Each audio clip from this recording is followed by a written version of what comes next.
Bonjour et bienvenue à toutes et à tous. Aujourd'hui, on va se pencher sur une question qui nous concerne un peu tous, je crois. Comment on fait pour gérer la complexité grandissante de nos projets, que ce soit en pédagogie ou même dans l'administratif? Oui, c'est vrai qu'on peut vite se sentir un peu débordé, hein. Carrément. Et c'est là justement qu'intervient l'outil dont on va parler, la plateforme de workflow IA Éducation. On l'a trouvée sur le site ddfpt.info. D'accord. Et pour préparer notre discussion, on a eu accès à pas mal de choses. Un tuto assez détaillé, un script vidéo. Enfin, de quoi bien comprendre comment ça fonctionne. Super. Donc l'idée, c'est ça, hein, on essaye de décortiquer ce que cette plateforme propose vraiment, pour qui c'est fait, qu'est-ce qu'il y a dedans comme fonctionnalité intéressante. On parle de workflow, d'assistant pour les prompts, c'est ça? Mhm. Oui, les requêtes qu'on fait à l'IA. Voilà. Et puis des modèles tout faits, des templates, bref, on essaie d'en tirer l'essentiel pour savoir de quoi il retourne. On y va? Allons-y. Le but, c'est de donner une vision claire de cet outil en se basant sur ce qu'on a pu consulter. Alors, pour commencer, comment on pourrait la définir, cette plateforme?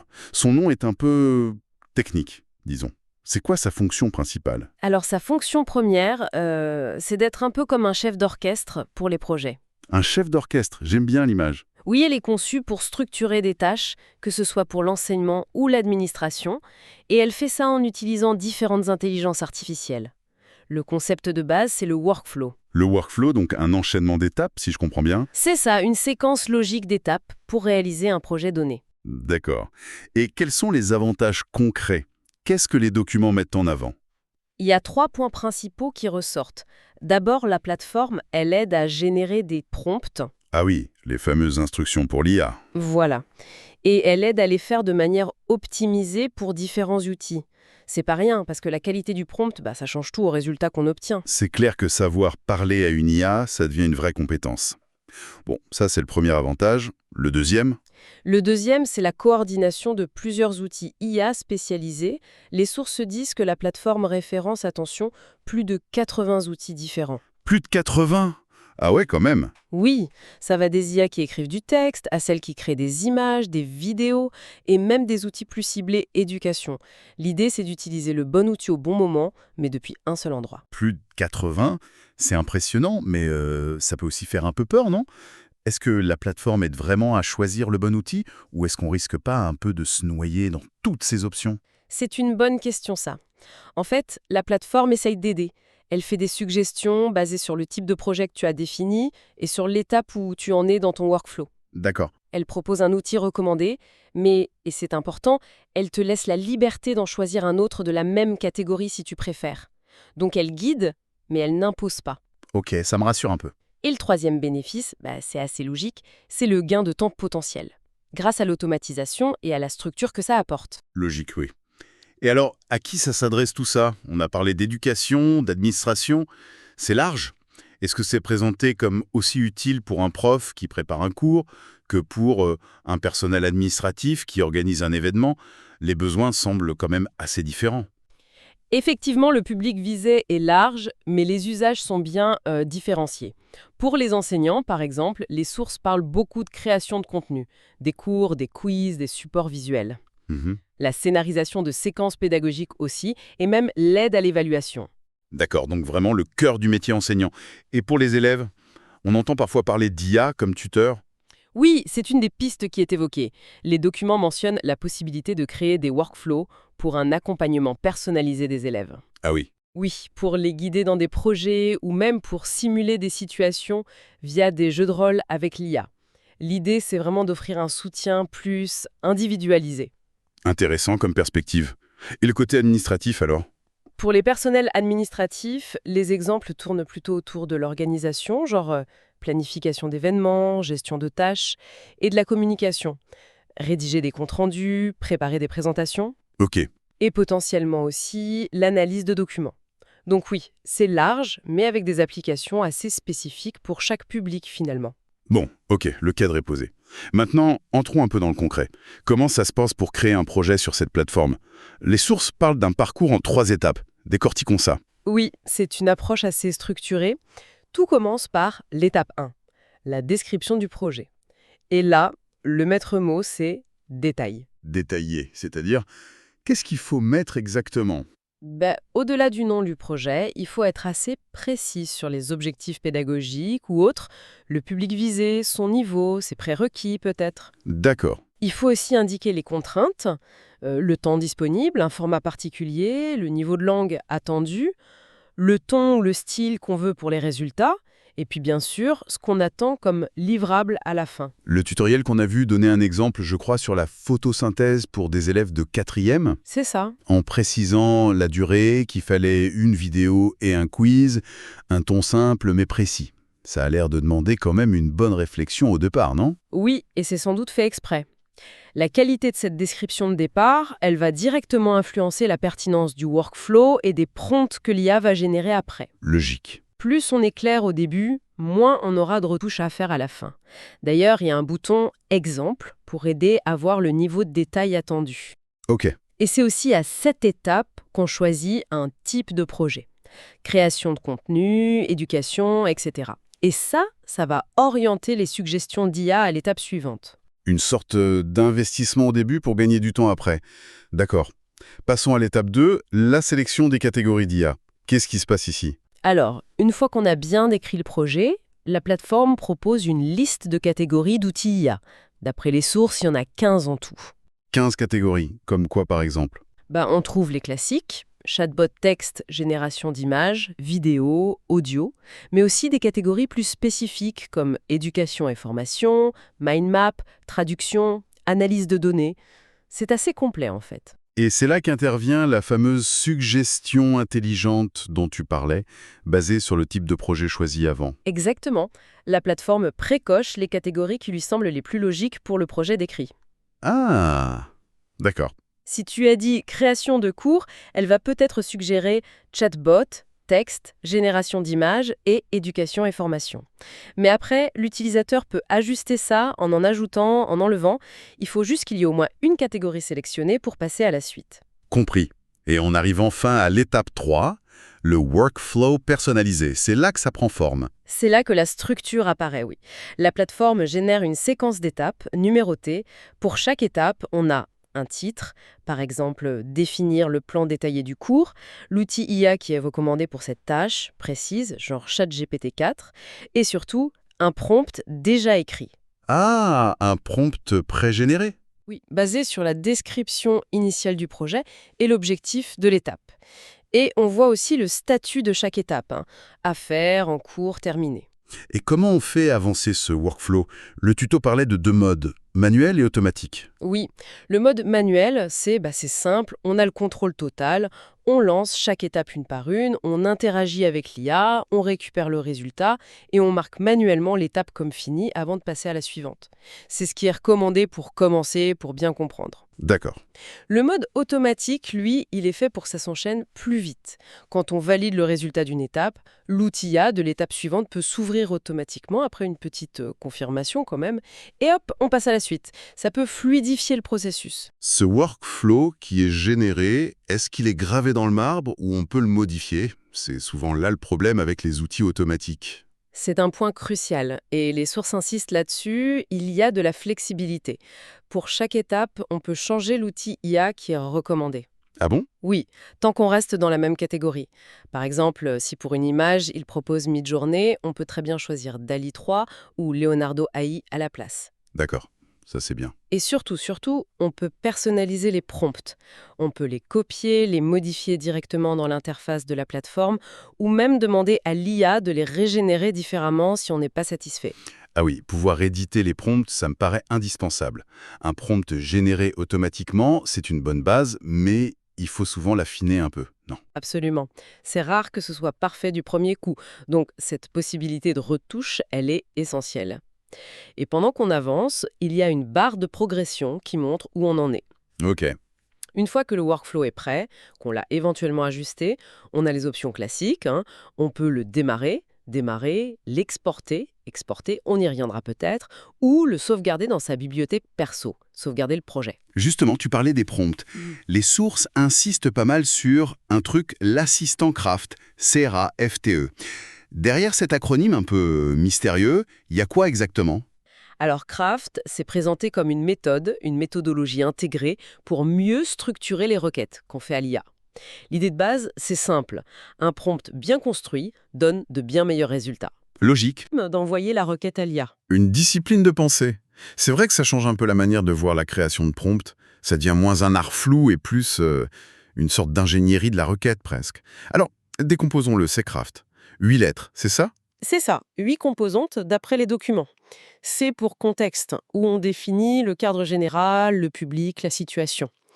R pour rôle, on dit à l'IA quel rôle elle doit jouer.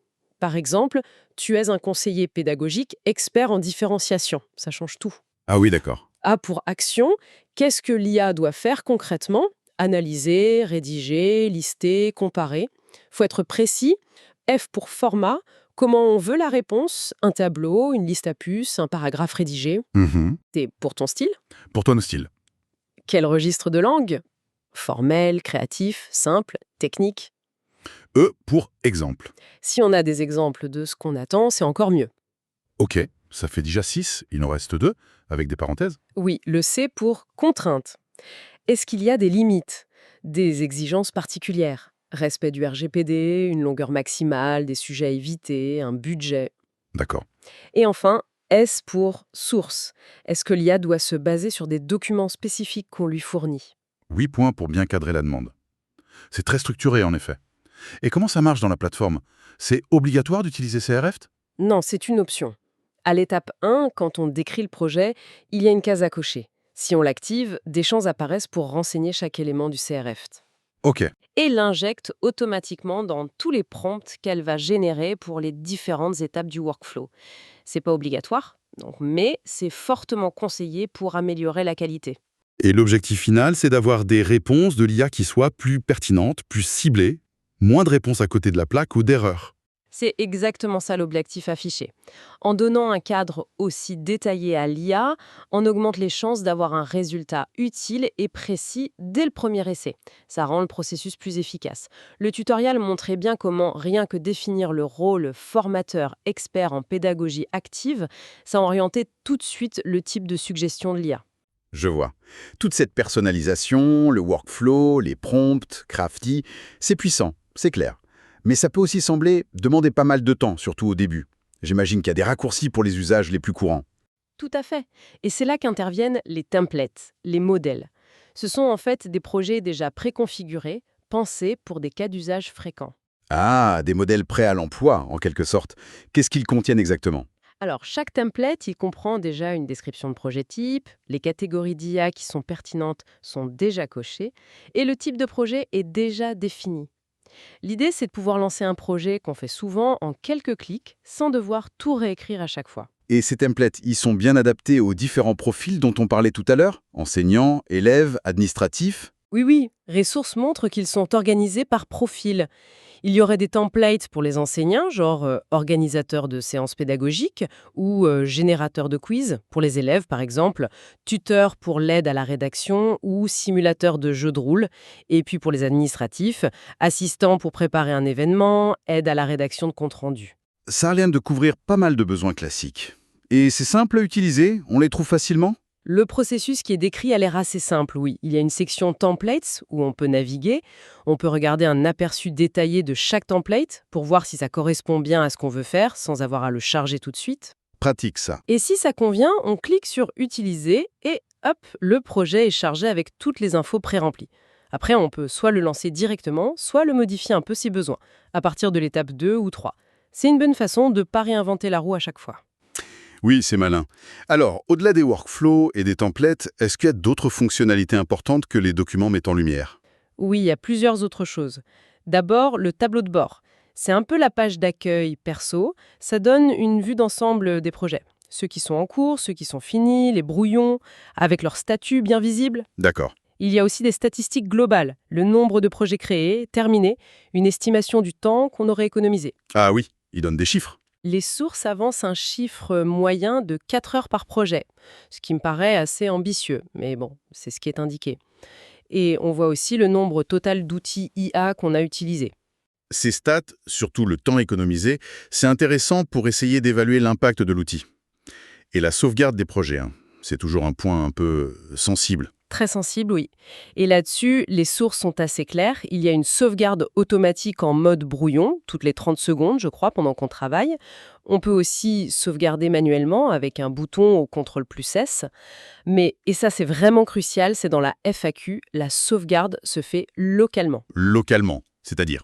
Ça veut dire dans le navigateur web de l'utilisateur, dans ce qu'on appelle le local storage. Oula, mais attends, ça veut dire que si on vide le cache de son navigateur, ou si on change d'ordinateur, on perd tout? Tous les projets sauvegardés? C'est exactement ça, le risque. C'est un choix technique qui a des avantages côté confidentialité apparemment. Aucune donnée de projet n'est envoyée sur un serveur externe. Certes, mais Mais le gros inconvénient, c'est ce risque de perte de données si l'utilisateur n'est pas au courant ou s'il n'est pas prudent. La confidentialité a un prix.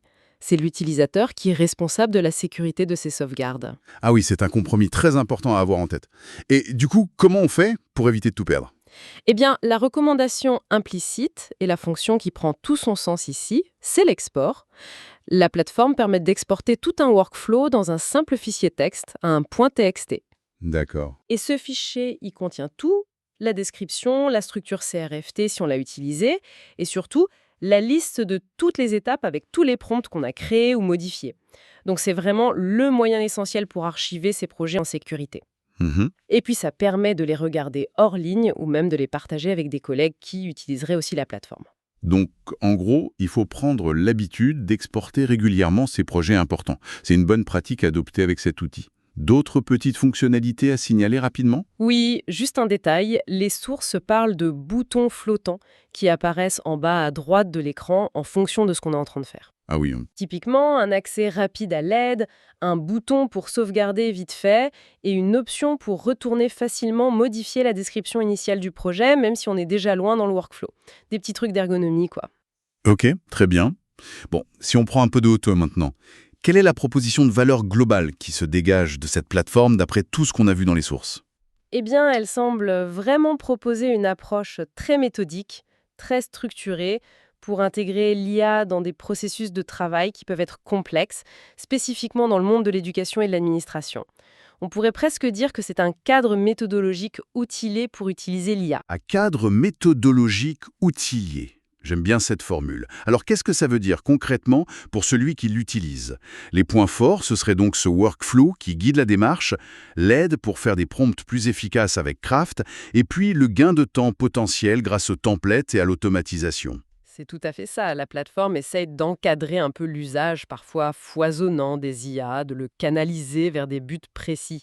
Et elle fait ça en donnant accès de manière coordonnée à une large palette d'outils spécialisés. C'est une tentative, en fait, de rendre l'IA plus directement productive, plus applicable dans ces métiers spécifiques. Bon, pour terminer notre exploration comme on aime bien le faire, si on ouvrait une porte vers une réflexion un peu plus large, une question pour aller plus loin, en s'inspirant de ce qu'on a lu. Oui, alors, les documents mentionnent à un moment la nécessité de se former tout le temps parce que les IA évoluent très vite. Et ça amène assez naturellement à se poser une question.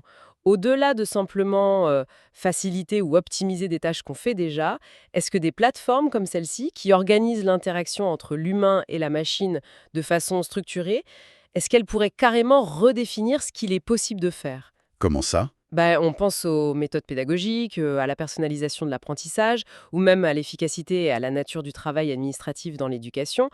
Est-ce qu'on est en train de voir arriver des outils qui vont pas seulement nous aider à faire mieux ce qu'on faisait avant, mais qui vont surtout nous permettre de faire des choses différentes, peut-être même des choses qu'on n'imaginait pas possibles avant? C'est une excellente question. Ça ouvre des perspectives assez vertigineuses mais fascinantes sur l'avenir du travail et de l'apprentissage avec l'IA. Pour celles et ceux qui voudraient peut-être en savoir plus sur cette plateforme en particulier, où est-ce qu'ils peuvent trouver de l'info? Alors, les sources indiquent le site ddfpt.info comme point de départ principal et elles mentionnent aussi une adresse email pour poser des questions ou faire des retours. michael.moreau@ac-bordeaux.fr. Parfait. Eh bien, merci beaucoup pour cette analyse, c'était très éclairant et bien nuancé. Merci à toi, c'était un plaisir d'échanger là-dessus.